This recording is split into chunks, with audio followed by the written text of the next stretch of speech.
Good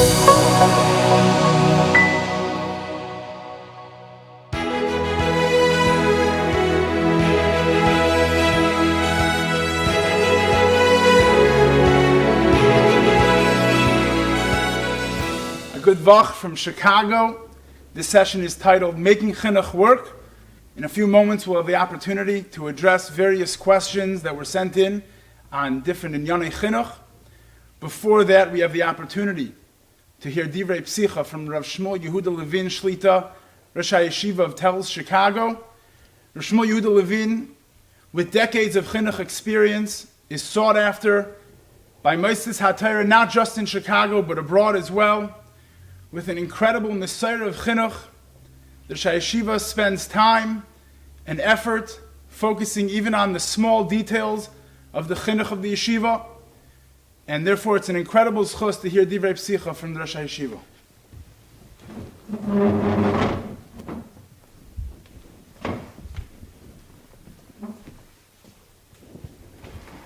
Shukay Chabari for the warm introduction. A good Vach.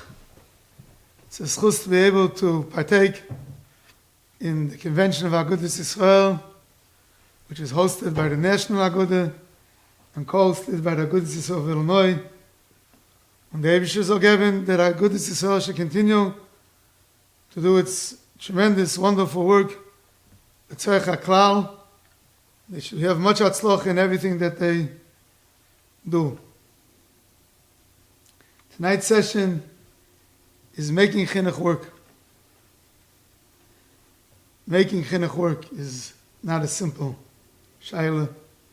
Making Chinuch Work, everybody knows, B'Shem de B'Sgov, is Tilim and Shrein. You know, a lot of Siyata D'Shmaya, a lot of Tefillah from the parents, from the Menalim, from the Rebbeim. Only with Siyata D'Shmaya, with Tefillah, Kui Matzliach in Chinuch. I was once asked by a Rebbe who was starting out to become a Rebbe, and he wanted some eitzes. He came to me for an eitzah in Chinuch. What should he do? He was saying a shir in Yeshiva G'dayla. He asked me for an eitzah. So I told him over that I once heard from somebody that every single day when you say Bichas HaTorah, you mispal v'aravno, v'yeni anachnu v'tzetzeinu, v'tzetzein amcho beis Yisrael. Where do you daven for your Talmidim? By v'tzetzeinu or v'tzetzei amcho beis Yisrael? The real Rebbe davens for Talmidim by v'tzetzeinu. That's the Rebbe. Only with that Siyata D'Shmaya, with Tefillah, can we be matzliach as mechanchim, and only with Siyata D'Shmaya and Tefillah can parents be matzliach in the chinuch of their children. Chinuch is a lifelong experience. It starts as soon as the baby is born, maybe even before the baby is born. I believe in Beis HaLevi it says that the chinuch starts from the Milah. And after the Bris Milah by the Suda, we say, Rachmanu Yevorech, Savi HaYelad V'imoi, V'yizkol L'gadloi, L'chanchoi, L'chakmoi, Mi'yom HaShmini V'holei Otz Adomai. The father, the mother, Avi HaYelad V'imoi, they should be Zoiche to bring up the child, L'gadloi, L'chanchoi, L'chakmoi. Both the father and the mother need that Siyata D'Shmaya from the Eibusher to be megadol the child, l'chanchoi u'l'chakmai.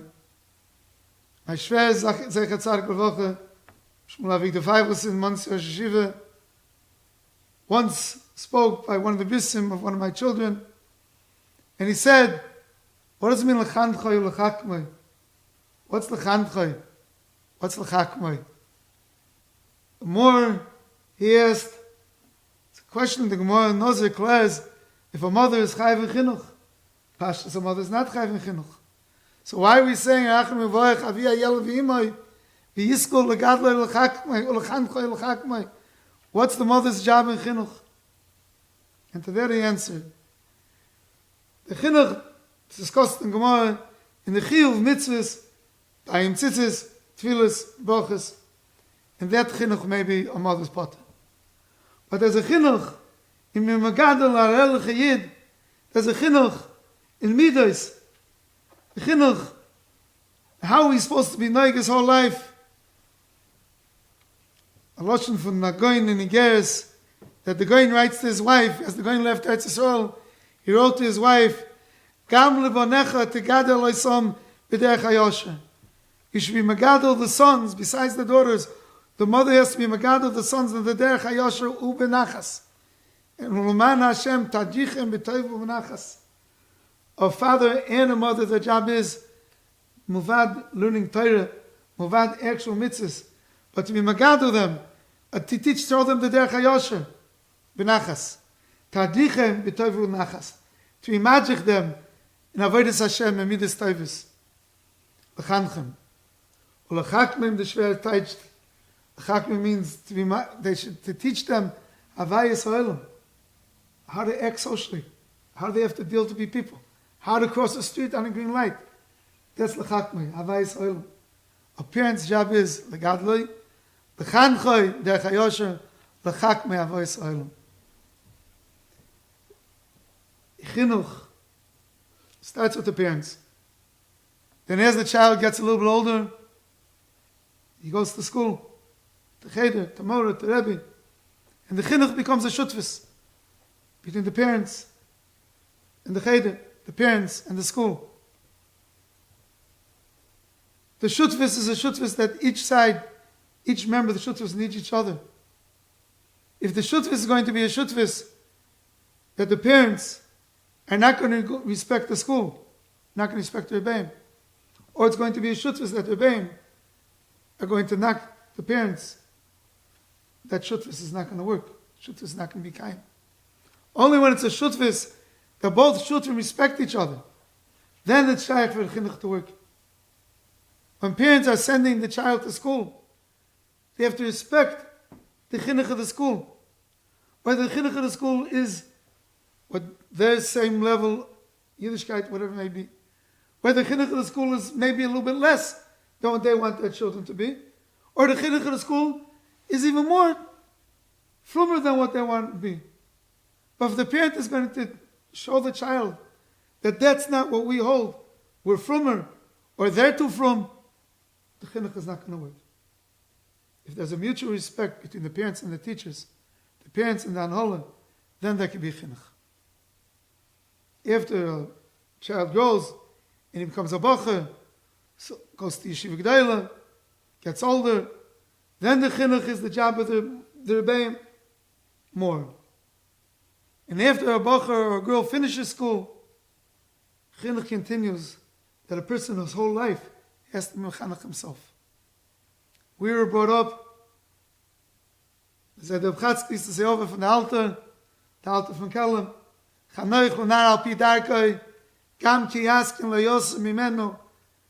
you mechanech a child properly, gam ki yaskin, even when he gets older, lo yosem mimenu is going to continue the chinuch.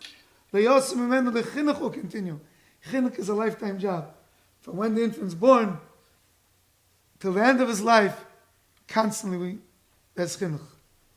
Parents, teachers, yeshiva, the person himself.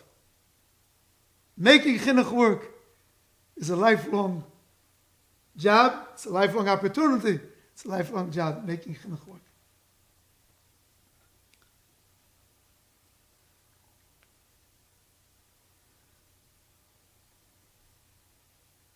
We send our children to school.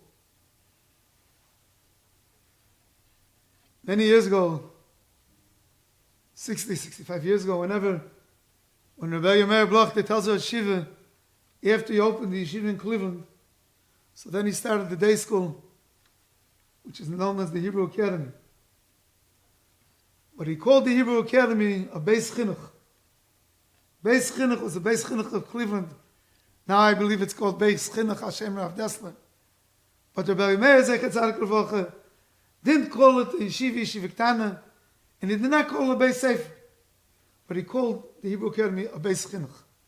Because a school and a yeshiva is not just a Beis Sefer where they teach education and intellect, where we learn studies. It's a Beis Chinuch. A child comes into a cheder. It's the job of the mechanchim to be mechanech, not just liman Torah. Torah, Yishmaim, Midas Tovis. A bitzel of Volozhina, the son of Chaim Volozhina, in the Akdoma to Nefesh HaChaim, he writes, Hu HaGever, he's talking about Reb Chaim Volozhina, Hu HaGever shehikim oile shatoyer bezmanoi.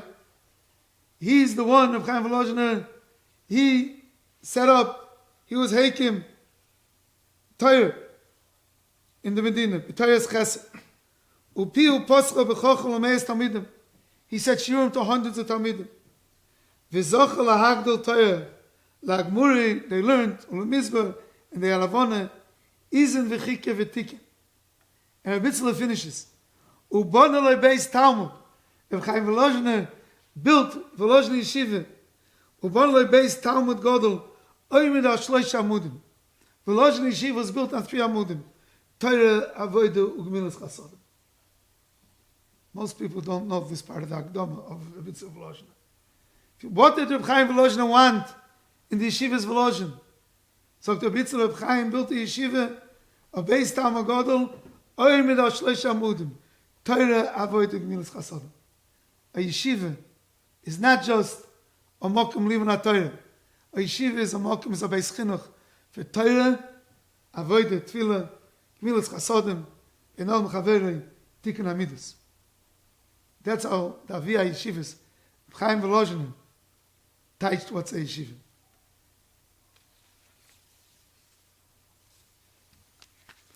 What was the mocker? I once found a mocker for Chaim Volozhina. We all know the Gemara in Gittin, Pekanazokin teaches us, Rabbi Yechon ben Zakkai, at the time that Yerushalayim was under siege, Rabbi Yechon ben Zakkai went out to Aspasionis Keser, and he went to meet him. We all know the Gemara in Gittin. Rabbi Yechon ben Zakkai asked, Tengli Yavne v'chachamel. Yavne was, I guess, the yeshiva, the known yeshiva that we know, the yeshiva Bar Tanoim. And Rabbi Yechon ben Zakkai asked Aspasionis, Tengli Yavne v'chachamel. Obviously, of Nosson Perek Daled has a little bit of a different nusach. Omer loy, Aspasionis told Rabbi Yechon ben Zakkai, Ata hu Rabbi Yechon ben Zakkai, Sham sha'al ma'etelach. What do you want? What should I give you? Omer loy, Rabbi Yechon ben Zakkai answered, Eini mevakish mimcha, all I'm asking for you is Yavne. Give me Yavne. Eilech, I will go. V'ashana bo letalmidai, I will learn Torah with my talmidim. Ve'ekva bo tefillah, I'll make a mokum tefillah. Ve'esa bo kol mitzvahs amos b'Torah, and I'll have a mokum where I'll be mechanech and we'll be able to become the mitzvahs. We know that Rabbi Yechon ben Zakkai made a yeshiva Yavne, but it wasn't just a mokum liman Torah. It was a mokum for Torah, it was a mokum for ekva by tefillah, a mokum for tefillah, it was a mokum for chinuch and mitzvahs, esa kol mitzvah, mokum chinuch and mitzvahs. A yeshiva is not just a mokum Torah. Chaim Volozhina said yeshiva is based Torah Avodah Gemilas Chasadim. The mokum was of Yechon ben Zakkai. As a yeshiva Yavne is Torah, tefillah, asisa mitzvahs, which is nichlam Gemilas Chasadim. The mokum of Chaim Volozhina's yeshiva was on the Heilige Tana of Yechon ben Zakkai. But I believe it goes even further. In the Medrash is Mavur, it's a Medrash Shabbat, it's a Yalkut, it's Tanchuma. Avram Avinu wanted to take Yitzchak to the Akedah, Yaretzivi from the Borei Olam, Akedah Yitzchak. But he didn't know what's he supposed to tell Soimenu, where they're going. So the Medrash says, he said like this, he told Soimenu, Tikni lonu maichol mishne, go buy food, let's make a suda. We're making a suda, buy food, we're making a suda. Soimenu asked Amalei, Matam simchazu, what's the suda? What mitamala suda, what are we having a party? Amalei said like this, Avram told Soimenu, we're scaning like us that we have a ben, Of course we have to have a simcha. Let's make another simcha 37 years later. The Baruch Hashem, we have a son. Sameach Nachama from the Matana from the Eivishter. In the middle of the Suda, Avraham Avinu told Soyimenu, At Yodas, you know, when I was 3 years old, he karti his body. Vanar Godel, Yitzchak is grown up, and he wasn't the Schanach yet. You have to know what the Medrash means. He wasn't the Schanach yet. Yesh mokum sheshom mechanchim atinoikis. There's a mokum chinuch, a base chinuch. Elichenu l'sham. Let me take Yitzchak. I'm going to take him to the base chinuch. Let me take Yitzchak to the base chinuch. I'm reading the Yalkut, but it's the exact same lashon in Tanchuma. So I mean, it's like Gesundheit, Chenu l'sholem. So they went to take Yitzchak Avinu to base chinuch. I would assume, Poshet, that Yitzchak was also there by the Suda. And Yitzchak heard Avraham Avinu say to Soimenu, we're going to a base chinuch. And the Medrash continues. The Yalkut says, the Lashon Yalkut says that as, we know most of this Medrash, that as Avraham Avinu was going, the Satan came, started telling Avraham Avinu all types of things, wasn't Matzliach. Then the Medrash says the Satan went to Yitzchak. Nivni loy kinar. You look like a friend, a nar. Amalei leichanat ohelech. Yitzchak, where are you going? Amalei, so the Yalkut says, Yitzchak answered, Lilmaid Musa Ubina. I'm going to learn Musa Ubina. I'm going to learn Musa. I'm going to a place where they're going to teach me Musa. They're going to teach me Bina, maybe Avai Yisraelim. I'm going to learn Musa Ubina. So the Satan, the shepherd and the Satan knew. So the Satan told him, you're going, what you're going to learn after you're geschochten?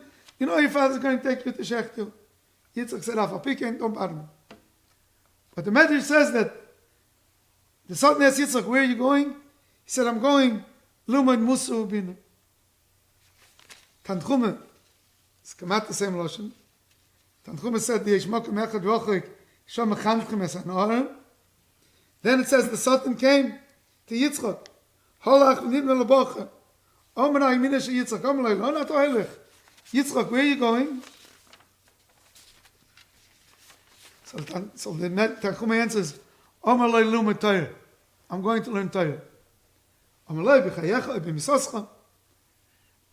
The Tanchuma says, the Yitzchak answered, I'm going to learn Torah. The Yalkut said, I'm going to a place that's learned Musa Ubinu. Avraham Avinu said he's taking him to Mokum to Mechanech. Both are incorporated in a Mokum Chinuch. A Mokum Chinuch where Avraham Avinu was taking Yitzchak understood his Mokum going to Mokum Chinuch. Sagt the Tanchume, a Mokum Chinuch is a Mokum Torah. Sagt the Yalkut, a Mokum Chinuch is a Mokum Vumelant Musa. A Beis Chinuch a Yeshiva is not just Liman HaTorah. It's Torah, it's Musa, it's Bina. Chaim Volozhin said a yeshiva, Torah V'yodik Milas Chasodim. V'yechem Ben Zakkai. Torah Tefillah, Siyas Mitzvahs. Kom von Avraham Avinu, a Mokum Chinuch. Mokum Chinuch is a Mokum Torah, a Mokum Musa. That's a Beis Chinuch. That's a yeshiva. That's what we try to mechanech our children. Torah, Tefillah, Milas Chasodim, Musa. Chinuch is all-encompassing. But we can't do it ourselves. Not parents, not mechanchim, not menalim, with our folk in the Bayolam, we need Siyat Shmaya.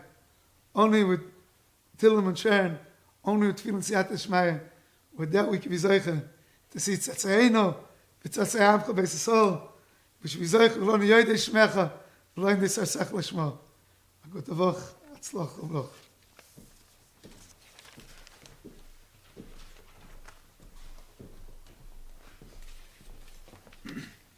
I want to thank the Rosh Yeshiva Shlita for those inspiring words, and Be'ezus Hashem, we should be zeicha to all the brachas. On our panel tonight, we have two master menalim from Chicago, Reb Nosson Muller, the menal of Yeshiva Tiferes Tzvi, and Reb Heshi Forster, menal of Yeshiva Or Baruch.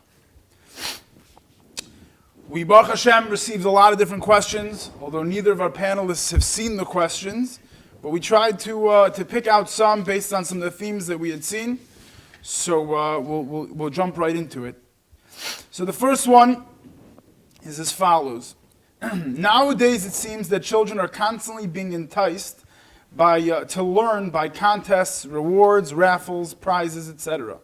Is there a valid concern as to how this impacts their true motivation to learn, and could there be an overdependence on incentive-based learning?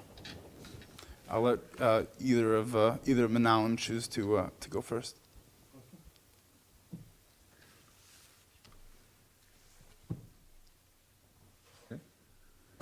Gadol of the two says I have to go first.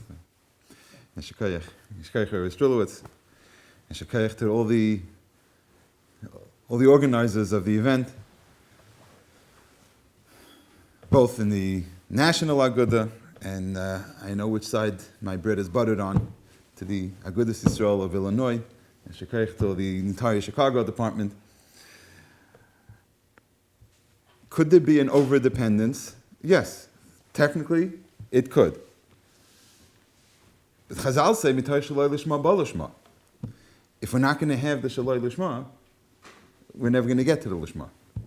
Intrinsic motivation is powerful. There's no question. To teach a child to be proud of what I do, proud of my learning, proud of my mitzvahs, avada, that's a goal. But we have to get to the goal. If we can find a matzav where we can train a child to learn Torah, to do mitzvahs, to do the things that we want to be mechanech a child to do, using only intrinsic motivation, and that works, ma tov v'ma. I don't know how many children eagerly go to brush their teeth at night because mommy said so the first time. In many cases, it needs a shaloi lishma of some sort. Even learning Torah. It is certainly a value, and we would love children to run with a cheshek, with a geshmak, but very often there are mafriim, there are things that make it difficult. Without the shaloi lishma, it's very hard to get to the lishma. Should it be balanced? Of course. It's like everything else we do. From the yeshiva end, what goes on in schools, from what I see, Rabbi Muller I'm sure he'll disagree. Rebbeim and Moras spend a tremendous amount of energy to make their classrooms run, to motivate children properly. And it takes a tremendous effort. And kudos to all those Rebbeim and Moras that we know are extending themselves tremendously, and as the years go on, it doesn't get easier. It gets a lot more geschmack, but it's not easier. I don't see that in most cases, that they're not overdoing it. They're not putting in incentive programs where it's not needed. The incentive programs are, in most cases, every case that I know, is in response to a need. When there's a tzarich, there's something that's not going well, it needs a shaloi lishma. I'll turn it over to you, Evan. Everybody, Dvarim, mit Chachma, and everything, of course, what Forster said is emes lamitai. I would just only add that, in general, Chazal tell us shaloi lishma ba lishma, as we just heard. Torah lishma, Svarim have been written, Nefesh HaChaim, pages and pages and pages. The Rambam, people mutcha to understand what the Rambam meant in just the words Torah lishma. When we talk about children, I'm not even sure giving a child a candy, a geschmack ezach, does heis shaloi lishma. There's a mesikus in Torah that, as parents, as mechanchem, we have to give our children. That's lishma. Letting them know that Torah is zis, and memela, you learn a perik, you get a scoop of ice cream. Avad tivli Torah spicha mi alfi zav v'chesef, and better than all the candies and ice cream in the world. But to be able to show a child, by us telling a child, when you learn Torah, you get a slice of pizza, you get a lollipop. Das is Torah lishma. You're showing them the zizkeit. You're showing them that there's nothing sweeter than Torah. And more so, it's just interesting how the parents who ask this question, are we maybe spoiling our children? Are they doing, we need them to do it Lishma? Do they learn Lishma? The says, how many adults do we know that they're getting up at 5 a.m.? It's a Gavaldik, Klal Yisrael, thousands of people just finished, tens of thousands of people finished Masechtas Erevin. Face was says to learn Erevin Lishma. Who's on such a darga that we're munning our 6th and 7th graders, 3rd graders, 2nd graders, Zalen and Torah Lishma. Torah Lishma, they're going to reach it when, like we heard, when our Rebbeim and our teachers who do, if they'll see from their parents as well at home, when the father runs to learn the daf, when the mother's running to hear a shir, and they see the geschmack and the rovs to Torah on Shabbos, such uncommon the Lishma. They're going to live the Lishma. It's not even the bonus, what they're giving. The gufa, the Shaloi Lishma is Ba Lishma. The Shaloi Lishma is Lishma. That's the pshat in the Gemara. The Shaloi Lishma is the Lishma when it's done the right way, with the right mechanchim, and with the right attitude. So I have to ask for Mechila now, because I think the reason why I was chosen to be the moderator was for the follow-up questions. But if I could ask, if there is such a thing as an overdependence on this sort of incentive-based learning, what types of things should mechanchim and parents be weary of? In other words, maybe what sort of things should they somewhat stay away from if we're trying to avoid such an overdependence? I think not overdoing it. Like everything else in life, there has to be a balance. I think that was mentioned earlier. It has to make sense. Unfortunately, we're competing in a world of a lot of Kashmirs out there. Chicago, we're not so bad, but the rest of the world, that's what they say. And the amount of Kashmirs that's out there and what people are being offered, if we could put it out there, it used to be, me and my chaverim, we went around Purim, we found that there's a moisid to go to. We used to look for the moisid to beg them if we can go collecting for them. Today, it's a Gwan Azach, that for every $100 a boy collects, he gets $97 in prizes from the moisid. So, a parent who tells a child, yeah, go for it and make yourself a $97 prize for a $100 tzedakah, you're famishing the yitzris. That's not shalei lishma, that this pure shalei lishma. That there has to be a fine balance. Yeah, when a group raises money, they should be rewarded. When a class makes a seam, they should be rewarded. When a bacha does something special, his father should reward him. And that's covered at Torah, that's vital lishma. But it should be done properly. And we as meisters have to be careful. But I think the meisters HaChinuch are trying very hard, but there's a lot of competition out there, with what parents are offering children and what tzedakahs are offering children. And we have to keep in mind the long term. What's our lishma? We as adults, we want to make $1 million for the meisters, but at what expense? I think just to make it a bit concrete, I agree with everything Rabbi Mallah was saying. Something that doesn't need an incentive, something that we can make, like Rabbi Mallah was saying before, if we can make it geschmack, if the Shabbos table is geschmack, and the children are enjoying it, I don't need an incentive, I don't have to offer them a prize to sit by the table. And then it's just geschmack, and it's just everybody's having a good time, I don't need it. Then it would be overdoing it just to put in an incentive for no reason. On top of that, we also have to be careful when we do an incentive, it doesn't have to be, the prize it has to be something geared to where the child is at, both in terms of their growth, their age. Where are they up to? We don't need. Once you raise the bar, it becomes much more difficult from there. I've had this question a number of times when a parent says, we're trying to motivate our child, and now the child comes and says, I want kach v'kach, and if I don't get whatever gadget it is, I'm not doing. Then by that time you overdid it a long time ago. That's not motivation anymore. That overstepped the bounds. That's manipulation already. That means the child is in the driver's seat, and the child is saying, "I want and I need, and I will only do if I." That's not what motivation is. Motivation is just to make it a little bit sweeter, just to buy off that Yetzer Hara a little bit. But we have to be careful not to raise the bar. A parent recently asked me. They made a simcha, they made a bris, and they had pekalach left over. So they had a whole bunch of pekalach left over. They wanted, so maybe the boy would bring into his class and give out to his class. I said, what to do with the extra pekalach, I understand. this is not a standard thing. We don't normally do it. I understand for your son, it would be a chizuk to him. He would be very excited to be able to give out something to his class. You know what? Let's open the peklach, pick out one item, one thing. It doesn't have to be a whole peklach. It's going to start becoming a fan that there's a simcha at home, and then every child comes in and gives out peklach. Now we just start peklach, and then the next one wants, it's got to be peklach and ice cream, and then it's got to be ice cream and pizza. You have to keep a lid on it.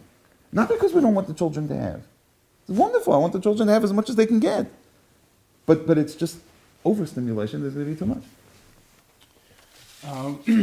The following question was sent. I found it's a fascinating question.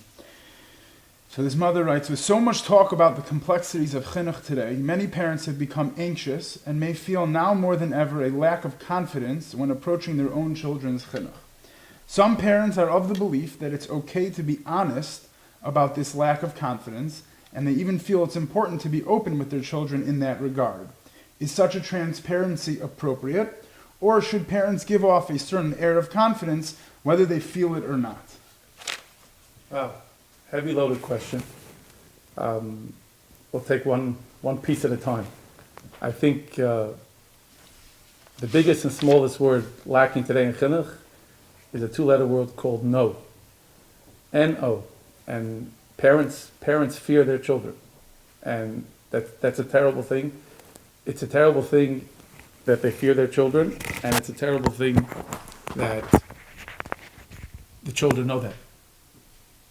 I think we just heard it, whether it's about prizes, whether it's about manipulation, whether it's about, unfortunately, I've heard this from so many parents, I'm so scared that my child will go off the derech, and I've heard children tell parents straight out, if you don't do this and this and this, I'm going to go off the derech, which usually doesn't mean much, it's just a threat. And where is that coming from? First of all, who in our generation, not so old, to talk like that to a parent. And I think the answer is in the question. We didn't see that lack of confidence. A parent can't fear a child. It's verkehrt. The pasuk says, "Ish ima v'aviv tiro." It's the other way around, and we've this generation has somehow mixed up a little bit. Who's fearing who? There was a pachad, there's an awe for a tata, for a mama, for a zayda, for a baba, for a rebbe, and verkehrt. Now there are many parents who are scared of their children. So yes, of course, a child has to hear sometimes no. It's okay for a child to hear from a parent. You bring up a very good point, and you might not understand my answer. And a parent doesn't have to be a lack of confidence. There has to be a confidence when a parent doesn't have an answer to be able to say, Baruch Hashem, we have a Rav. Baruch Hashem, there's a Manal, there's a Rebbe that we can discuss it with. And it doesn't even mean sometimes we can go discuss it with the child to the Rav, but with the same understanding that the final say in the matter is, of course, the adult in the room. Of course, the Machanach, the Rav, the Rebbe, and again, that's all part of how we build our homes. If you grow up in a home where the Rav, the Das Torah, the Manal, whoever it is, there's a Rav who runs the home, who's making the deciding factors, and a child grows up knowing that, who my father's Rav is, who his Rebbe is. So then there are no doubts and there's no lack of confidence, because Baruch Hashem, we ask. Sometimes, as parents, we ask Shilas. I always knew, if my Rebbe told me that this is what we should do or this is what we shouldn't do, we slept well at night. Was it a difficult decision? Yes, but Chabar Rebbe. And if he told me that's what's right, if we give that over to our children, then transparency is the greatest thing. It's when we show weakness and we don't have any anchor to go back to of Das Torah. That's when we get in trouble.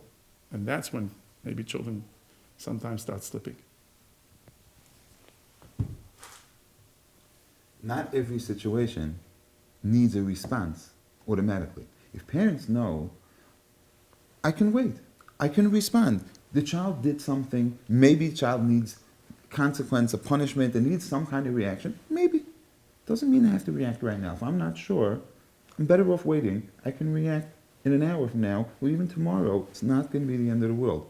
In fact, I'll probably react better when I wait a little bit, and I know I'm doing the right thing. The important thing we have to understand, the adults are the ones that set the tone in the house.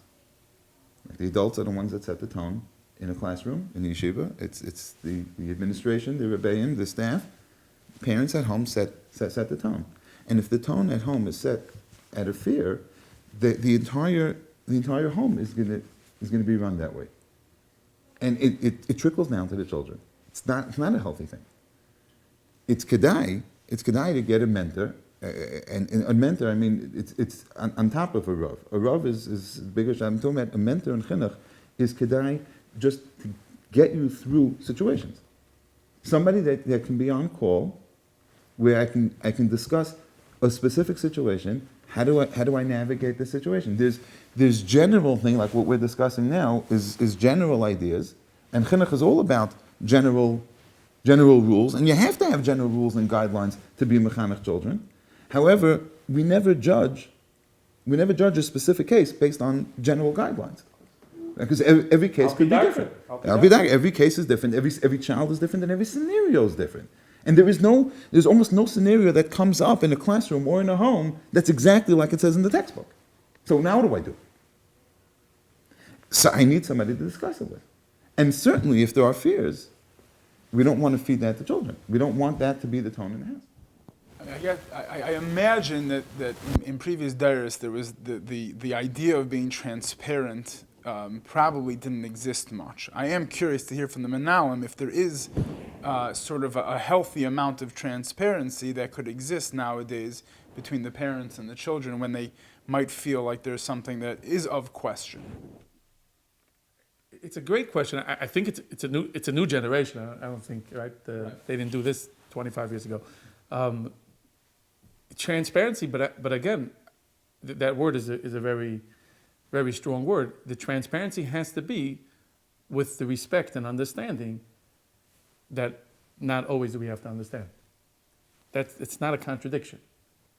Understanding that a child understanding that, like we heard earlier, he's not the adult, he's only a child, and he might not understand everything, but again, there's a trust, there's a respect. When we say fear, of course, we mean the healthy fear. We mean the fear of awe, of respect, of understanding that there are adults in my life who help me, who guide me, and are mechanech me. And even those adults sometimes have other adults who they talk things over with.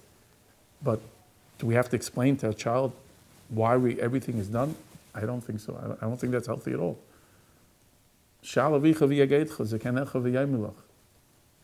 Doesn't say explain. Not always. What first do you want to add? I don't know if Ramel's going to be so happy if I disagree. Please, I'd love you to disagree. It'll make it more exciting. Rabbi Muller mentioned that it's a new generation. It is a new generation. It's complex. Not complicated, but complex. There's a lot of different parts, a lot of moving parts, and there's a lot that we have to deal with. It's all geschmack, but it's a lot we have to deal with. Children most often follow the expectations when they understand what they're doing. This idea, do it because I said so, it's true. And in the old generation, that was very, very powerful. Lanias daiti, if I'm allowed to say it. No, I didn't say that do because I said. We have to tone that down a lot. It means like this, there are children that take advantage. We explain what we do. I think we should explain why we ask children to do things. We have to be able to explain it on their level. Not every single thing will they understand. Correct. But if we can explain 90% of it, that other 10% is so much easier to swallow. This we have to do. Is that all you struggle with? Is 10%? Most children, 90% of what their parents or what their Rebbe does or their Manal does, 90% they understand what they're supposed to? Yes. Wow. I believe they understand. They may challenge. That's So a big one. So here's That's the test. Rabbi Muller, why don't we test it? Why don't we test it as follows? Okay. We try explaining to the child, this is what I want you to explain. Transparency. Right. You explain it once, twice. If they're still everything else they understand.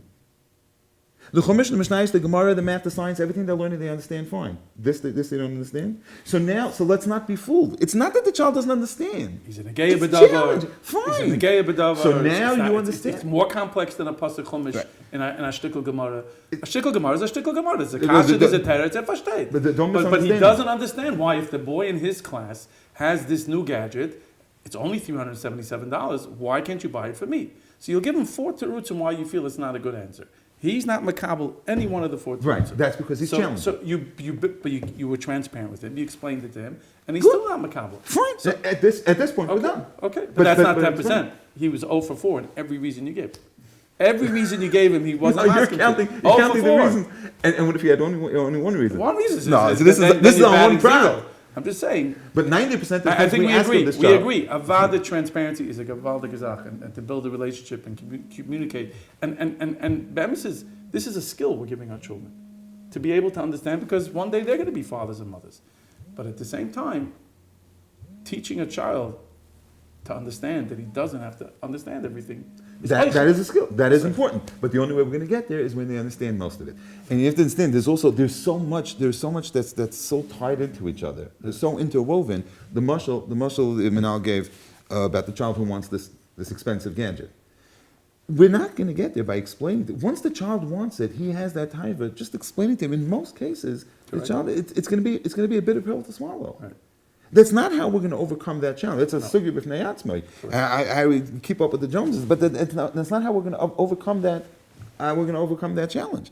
If I develop a sense of pride in our children, into who we are and what we do and what our standards are, maybe then we'll have an easier time. It's never foolproof, but that may be a little bit easier. Explaining to the child why you could or can't have this, in most cases, that's not going to work. So that goes back really to the first step. If there's a trust. If we can use that word, if we can build a trust in our homes, not having that, the beginning of this question, more than that trust. fear. It's a trust, and it's a feeling. It's a feeling of comfort. I'm satiated. I feel comfortable where I am. Okay. I'm comfortable in my surroundings, my home, my environment, our financial status, even if it's down here. We're comfortable. We're happy because there's a simchas hachayim, and we're happy with what we have. So it's a good segue to another question here, which is, my child claims to be in a class where all the other kids talk about their new toys and gadgets. There definitely is a pressure to spend a certain way that is beyond our ability. How should we approach this? Should we give in where we can, or should we be using this as a teachable moment? Are those the only two options? Obviously, whatever the Manal thinks. There's a third option. I think I already threw it out. I know that was coming, but it's I think that's what it is. It's a sense of pride. We can't start responding when this issue comes up. When this issue comes up, it's almost too late. Now you're stuck. Now what do I do here? I have to make a decision. If this is one of those cases, it's a teachable moment. Is this worth it? When was the last time you ever got this shot? Excuse me, when did I last get this child some kind of incentive, some kind of prize, something extra? Should I make this an incentive? Should I make the kid earn it? And if I make the child earn every little thing that he gets, he needs a new pair of pants, you're not getting a new pair of pants until you earn it. Where do you draw the line? So at this point, it becomes very, very difficult. Sure, all those are options. But if we don't have that fundamental feeling of satisfaction, we're already just trying to keep our head above water. Yes, every single case, and I don't think there is a blanket answer. Should I give it? Sometimes yes. Sometimes you have to. First, you have to do research, because everyone has it. Most often means one or two. Right? Sometimes it means nobody. I just saw it in an advertisement. Maybe it's a duck organization that gave out the flyer. Now I want it. Why do I have to go collecting? I'll just nudge mommy for it, and I'm good to go. Right. So sometimes it means just a few children. I want it doesn't mean everybody has it. So you have to know. But even the I want is also something you have to reckon. Sometimes the answer is, sorry, buddy, this is we don't do this, either because it's out of our price budget, or it's not in our hashkafic budget. Whatever it is, we just don't do this. That is an answer. I don't think there's a blanket rule who and when. Yeah, I would definitely agree. Not only as a mechanech, my kids are meichel me, but whenever my children came home and said everybody in the class has it, it was usually three and under amount of people. I would just add one little nakuda. Again, same thing we really mentioned before, but if we don't want to be put in that uncomfortable situation of our children asking us to get something because everybody else has it, we as adults have to be the same way. and practice that as well. That just because everybody got a new car, the new lease, the new minivan, the new place to go for Pesach, or all those other things that we as adults also tend to get carried away with. What is everybody else doing, whether it's the clothing styles or vacation styles or anything else we buy, right? We're all the same way. So if our children, as we know, are going to model what we do. If we're buying what the rest of the block is buying, so then we can expect that our children are going to want the same. And it's become only, it's not only in games and gadgets. I mean, I think a huge competition, if I could throw it out there, has been snacks. When we were little kids, a boy would come with one snack, maybe two snacks. The Grace of Gavir would come with a can of soda also. Today, people are lugging suitcases to school of nash and the pressure to come to school with the right snack. And I mean, when it comes to Shalach Manos, forget about it. I mean, themes beyond, the dollar amount that's being spent, and just trying to outdo the other person and the other child. But again, if we as adults are somewhat guilty of it, so then it's going to be rough to be mechanech our children. Someone wrote, my children got very interested in politics this past month and were closely following all election-related news. Is this a healthy outlet, or is this something that should be limited or even discouraged? I imagine this is not going to be a one-size-fits-all answer. It's a political question, right? And I know Agudas Yisrael doesn't take sides here, and we don't know who the president is anyway, so we can say whatever we want. I think it's a great question. Should children be spoken about in regard to politics? I think it's like everything else in Yiddishkeit. There are people who are zeiche. I don't know if there are too many who everything that surrounds their Shabbos table, maybe even a Tuesday night supper, is all dvarim shebekdusha divrei Torah. I don't think too many regular families out there can say that even their Shabbos table is a Shabbos table that's kulei zmiris halabai, kulei zmiris and kulei divrei Torah. Fakert, it's family time. It's a time that a father and a mother can talk and discuss hashkafas hachaim, like we heard before. What's a yeshiva? Yeshiva is not just for learning Torah, it's for avodah, it's for musar, it's for bina, it's for derech hachaim. And there's nothing wrong if politics is used, whether you're bringing out a good midah or a bad midah of an elected official, anybody. Use it as a chinuch moment. If it's used as a chinuch moment, then anything a tablecloth can be used for a chinuch moment, if it's done or set the right way. So to live politics, a Yid doesn't live politics. A Yid lives Torah. A Yid lives Chesed. A Yid lives Gedolei Torah. That's what we should be talking about. What the Rav did or what the Rav said we should do or we shouldn't do, not what the politician said we should do or shouldn't do. But that being said, that we live in, it's 2020. There's a world going on out there. The children are going to talk about it. The job of a parent is to give their children a proper hashkafas hachayim. So if you can take something out of something one of the politicians said and show what's right about it, what's wrong about it, what Das Torah says about it, as long as we're not living it, we're not eating every single thing everybody said and understanding that sinisht, these aren't our gedolim. Fakert, that's part of the chinuch. I saw an unbelievable thing. I'm not the same vet. It's when Mama's the Yakira Yerushalayim. He was he did Nemon of Reb Chaim Brim. Reb Chaim Brim Zeichat Tzaddik Lebracha always used to speak about his friend Reb Nata. So he said that Reb Nata would never talk Dvarim B'Teilim before davening. Never spoke Dvarim B'Teilim before davening. He said even after davening it was hard to get him to talk Dvarim B'Teilim. He says one morning before Shachris he walks in and he says, Nu Welt gewinnen the election echte Manacht. Who became president in the United States? They couldn't believe it. Reb Nata, fan davening. He wants to know who won the election last night. In those days, they figured it out the night of. So the kids, people were embarrassed to talk to them. Finally, somebody told them, I don't know who the president was then, but he told them, Nixon, sure, fine, gewaldig. I get right there. After davening, they went over to him and said, not the fan davening. He said, let me tell you something. He says, every day by davening, when I say the bracha, Shelo Yasani Goy, I don't mean Stam Goy. I mean a Goy like the president of the United States.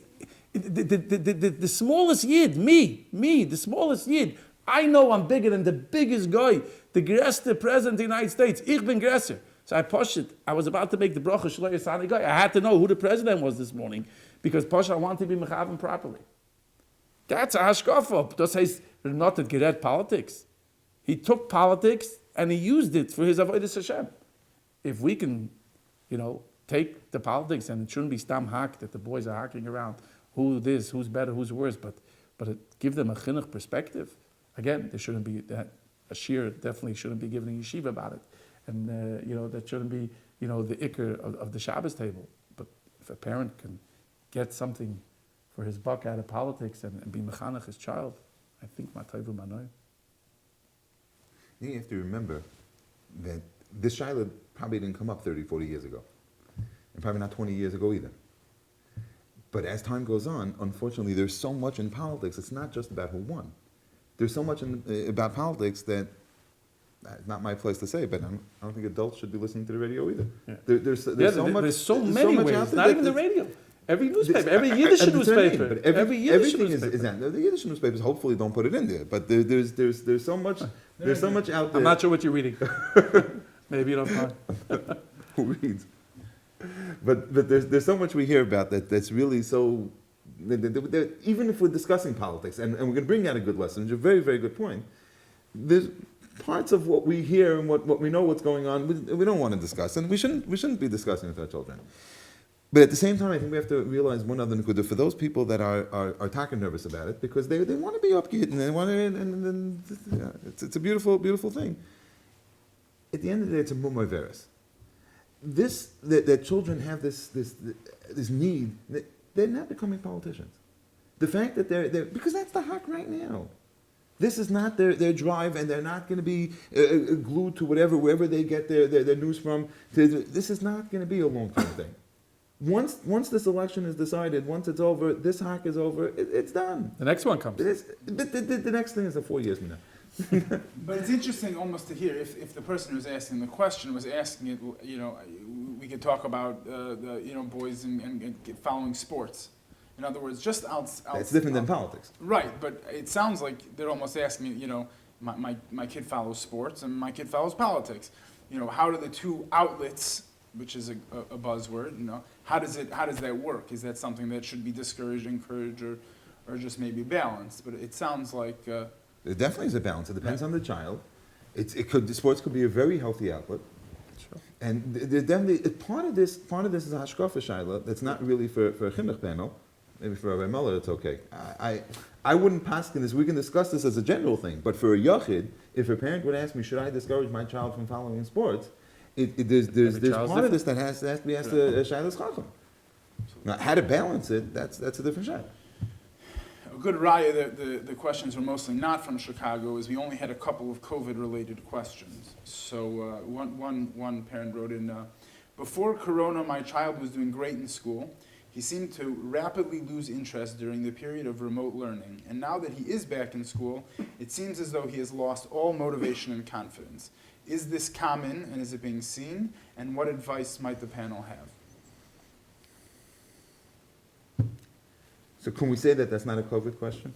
It's not a Chicago problem, also. It's not a Chicago No issue whatsoever. Not at all. But it's a motivation child. How do you motivate a child?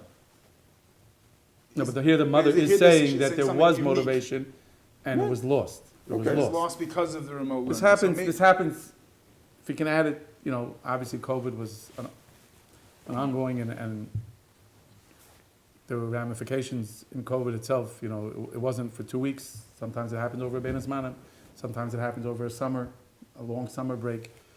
Here it was a lot of time and a lot going on. It's a long time. There's a lot of factors to it. A lot of factors, and I think this is where, for the boost that we need, you got to boost the car sometimes when it's really cold. That we can say in Chicago, when it's really freezing cold, you need a few extra boosts.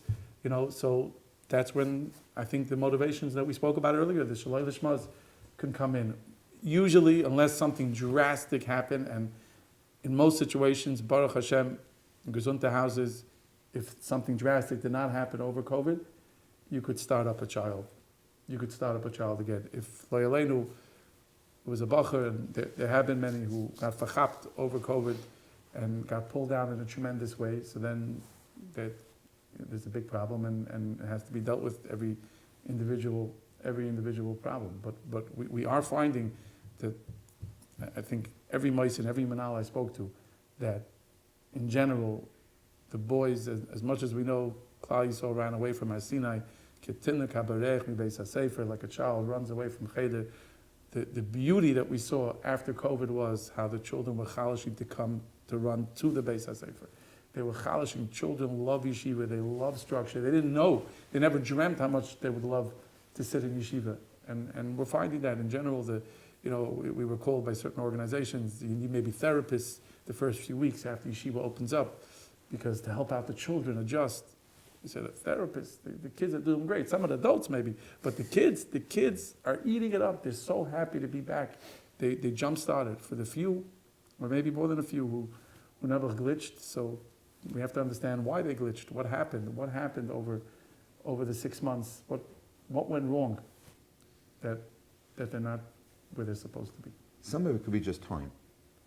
Many children need time to get back to themselves. And just time and patience, a little bit of love never hurts.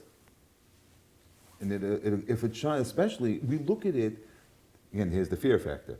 The parents look at it, he was motivated, he was doing fine, or she was doing fine at school, and everything was great, and over COVID, they go look, and now it's a problem. So now we fall into panic mode. In a way, those are the easier cases, because we know we're dealing with a healthier side. It's not an overall motivation problem, which could take a lot longer to wake up. There's a personality that becomes part of it. It becomes very, very different. Yeah, the personality is not the issue. It was that situation. Now it just needs time to heal. There were a couple questions actually that came in similar to this one. They write, Baruch Hashem, our schools have grown and serve many families. At times it may feel as though some families are not being heard. What is a good way for parents to develop a line of meaningful communication with their school's hanhala? Interesting question. How would they go about doing any communication with business partners? You walk into a grocery store and it's Erev Shabbos and you're trying to get the attention of the fellow behind the counter, right? It's probably not the greatest time during Erev Shabbos, early Fridays to try and build a relationship with the butcher. The answer is, don't wait for the crisis. Don't wait for the problem. Reach out. I love the parents who send that email or give a call in the middle of the summer and say, hi, just want to talk. I want to introduce myself. I want to tell you a little bit about my son. Those parents who reach out to the Rebbe or the teacher just a few days before and tell them how excited they are that their son or their daughter is coming into their class. Build a relationship. Enable that when something happens, you're not fighting your spot, because there are times that, yes, the Anhalas HaYeshiva administration or Rebbeim are busy. And when you feel connected with somebody, you automatically, just like the person behind the counter notices the customer who they have a rapport with. So building the relationship with the Rebbe, with the administration, with anybody. And again, obviously, the administration reaches out and tries as much as possible to reach out to every parent and every child. And that's our job. And that's what we want to do, and we try and do it best. But yes, when the question is obviously from the big schools, and as the schools get bigger and time gets less, it's a challenge. But Chachamena B'Roisha is to build that relationship beforehand as much as possible. And of course, if you don't hear back, you call again, just like anything important. I'm going to be brutally honest. I agree with everything Rabbi Mello said. I'm stuck on part of that question. Just doesn't get it. It sounds like what Rabbi Mello is saying is correct. It's in a general sense. That's what parents generally want to do. That's what yeshivas and chadarim generally are looking to do. It sounds from the question. It sounds like there's a specific problem. I think you mentioned the words "we're not being heard." We're not being heard, right? That sounds like there's a specific, and there may be a little bit of repair that has to happen there. It sounds like that's a very specific issue. Yeah, I mean, I have to imagine that it's because they mentioned the size of the school, that they just maybe parents are feeling like they're just one of many, and while they may have a communication, it just may not be a meaningful relationship or a meaningful communication. Right. So then Rabbi Muller is correct. If it's just you wanted, when is a good time? When can we talk? We answer. We answer the calls. We answer the emails. Try again. Okay. We live in a neighborhood where there are many different families of different hashkafas. They daven in different shuls, go to different schools, they ask shilas to different rabbanim. How can we explain to our children that we believe our hashkafa and das Torah is what's most appropriate without putting down the other families? And there was a similar question that was about relatives that are non-observant. That's a tough question. You know, I think Rabbi Foster mentioned earlier about building a healthy environment in a home, building self-esteem, giving our children a good feeling of who we are. Families, choshev families, or Baalei Tshuva struggle with this tremendously. And like you said, neighborhoods, you know, you can't pick your relatives. It's hard to pick your neighbors too, because so many people are moving, and it's a huge thing. The Siyata Shmaya person needs you. You can be a wonderful, beautiful family, and you move into a neighborhood, and everything is going great, and all of a sudden, across the street, somebody moves in, and one of their children are struggling, and all of a sudden, the whole neighborhood is struggling. And it's a very, very painful situation, and I would be afraid to even answer, because the answer needs such das Torah, and whoever the Rav of that community is, or that Kehillah is, has to navigate through very, very sensitive issues. I mean, you know, of course we have to build our children and tell them, you know, who we are and what we stand for. But again, a child is just a child. And what did that family do wrong that one of their children perhaps is struggling, and therefore they should be looked at as the black sheep, the black house on the family? That's not fair either. So that balance is, it's a tough one. Rabbi Muller mentioned he needs das Torah, so that's why I'm turning to you. There's nothing to say. The way I understand the question, it's a mixed neighborhood, different hashkafas, different things. I didn't understand from the question that we're dealing with a specific problem that there is a child that's being influenced negatively. With just a general concern, I don't know, maybe we should repeat the question. When we're dealing with a concern like that, when there's a family, there's a child or a family that it's having a negative hashpah, that's a serious question, and that has to be dealt with individually. That's not pashut. In general, I find adarabah, when there is a mix, there's different shuls, different communities, some more from, some less from. I, like everybody else, I'm exactly like the rest of the world. I'm mamish in the middle. Everybody that's firmer than me is too firm. Everybody that's less firm than me is not firm enough. I'm right in the middle. But Fakert, this is a very good, very teachable moment. It's a perfect opportunity to sit down and explain. It's not just an explanation. It's not just teaching to our children. If we really live this, how we live for Yenim. Together with the pride. Of course, we're proud of who we am. This is our derech. This is our Messiah. This is what our fathers and Zaydas taught us. This is the derech that we follow from our Rebbeim.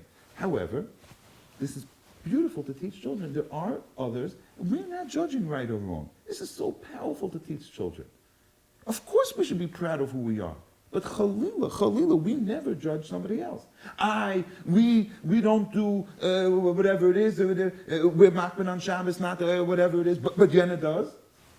So Yenna does. There's a Messiah, and they hold, maybe they don't have a Messiah. So we should feel bad that unfortunately they didn't get to learn in yeshivas like we did. I learned from my father, from my Zaydi, from my Rebbe. They didn't. But they're Yidden, and we're going to go out together. We're going to help them. Maybe we're going to teach them. Maybe but we're not up to that yet. But we're going to be nice to them. We're going to be not because we have rachmanas, because we're all Yidden. This is so powerful to teach children. Okay, I think a family would be so lucky to live in a neighborhood like that when they have that opportunity. In an exclusive neighborhood, we're exclusive to one group, no matter where it is, whether you're more to the right of me or more to the left of me, right? Because I'm center again. Right? So, when it's an exclusive neighborhood, you don't have that opportunity. And then what happens? And then what happens when a child grows up from there and interacts with people from a different community? It's almost like this child is interacting with aliens. And that's when we see a breakdown in social skills. And then we see a person making kiddush who's trying to make kiddush and can't pronounce the words properly, and the children start laughing. Why does that happen? It's not a schlechtkeit. These are children with unbelievable midas. And we look at them sometimes and say, where did you learn that? Nobody taught it to him. Because I just never interacted with it. This is so strange to me that I see an adult that is having a hard time pronouncing the words. Do you have any idea what kind of mysterious nefesh this adult put in to be from today? The fact that he knows what the aleph base looks like and he knows to pick up a cup and say Kiddush on Shabbos? That's a tremendous mysterious nefesh. We should stand up for him. We shouldn't be looking down, but that's a perfect teachable moment. It'd be chaval to lose an opportunity like that. I imagine even in particular schools where there are like-minded hashkafas, it could be that there's, certain families have different hanhagas. I imagine this type of stuff comes up more often, but when it's closer, it almost may be more difficult. In other words, to be able to say, okay, that family, they have an entirely different hashkafa, but what happens when the families are almost closer? There's just a couple things that are different. Does it ever become a challenge for families, and how to sort of approach that? So that's what our force is saying. It shouldn't be a challenge. It should be an opportunity. It's a teaching opportunity. And of course, in the home and of course in the classroom, a Rebbe sets the tone in saying, his minhag is like this, his minhag is like this.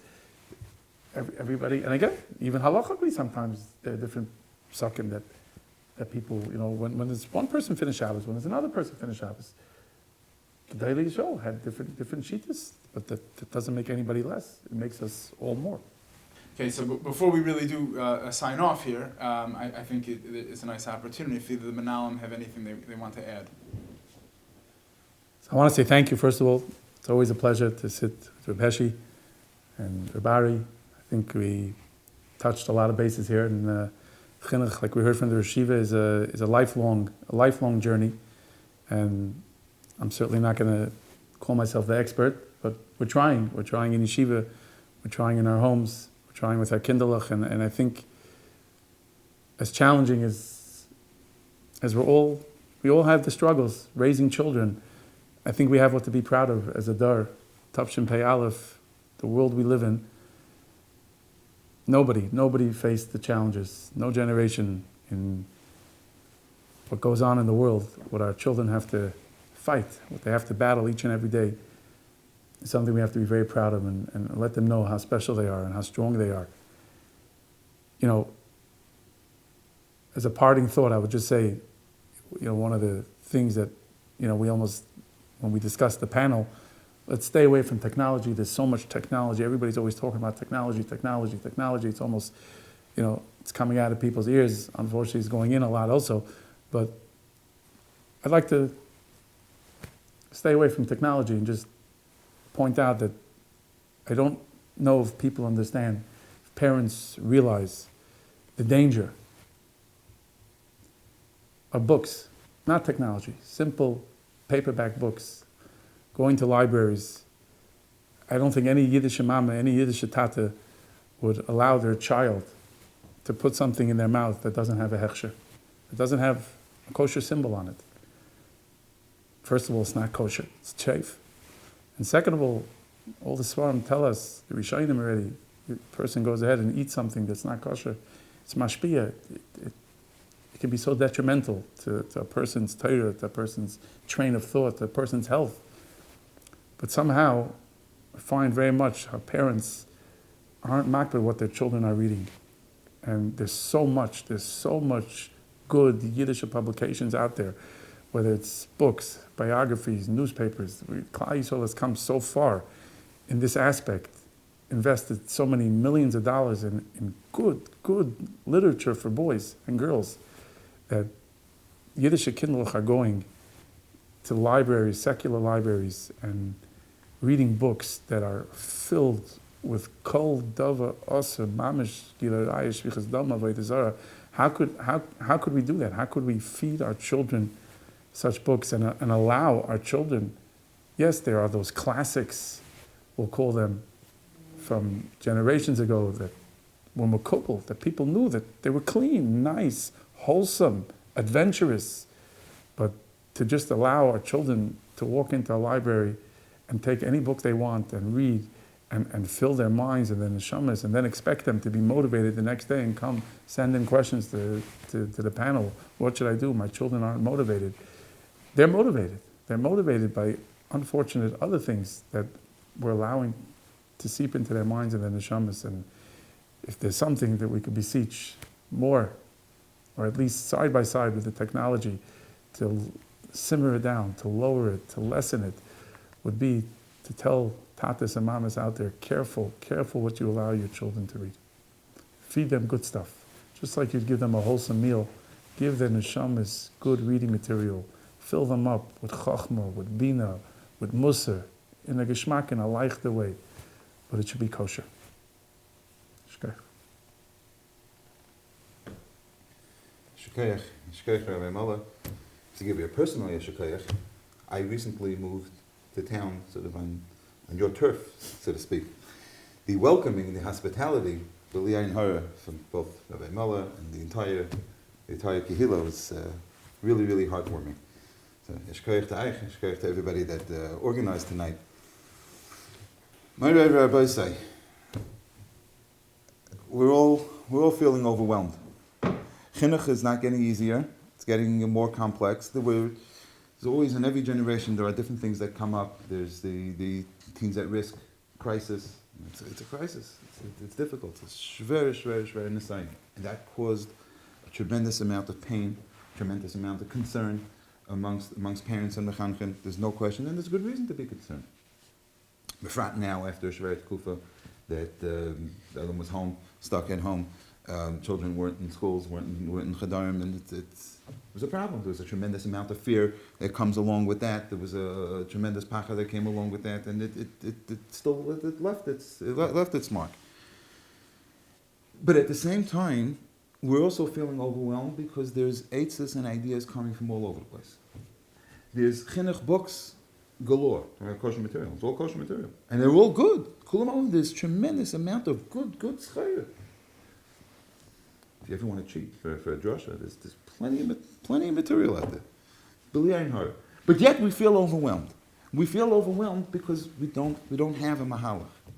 I'm sure that the organizers of tonight's event had a difficult job sifting through questions, because I'm sure once we open the doors to questions, I'm sure there's questions from all different subjects, and I'm sure it was hard to sift through the questions for tonight, because the Adam has questions. There's and nobody's part of it. Nobody has the answers. No matter which side of the table we're sitting on, nobody has the answers. And that's the only way. It's the only way we do it. We have to remain focused.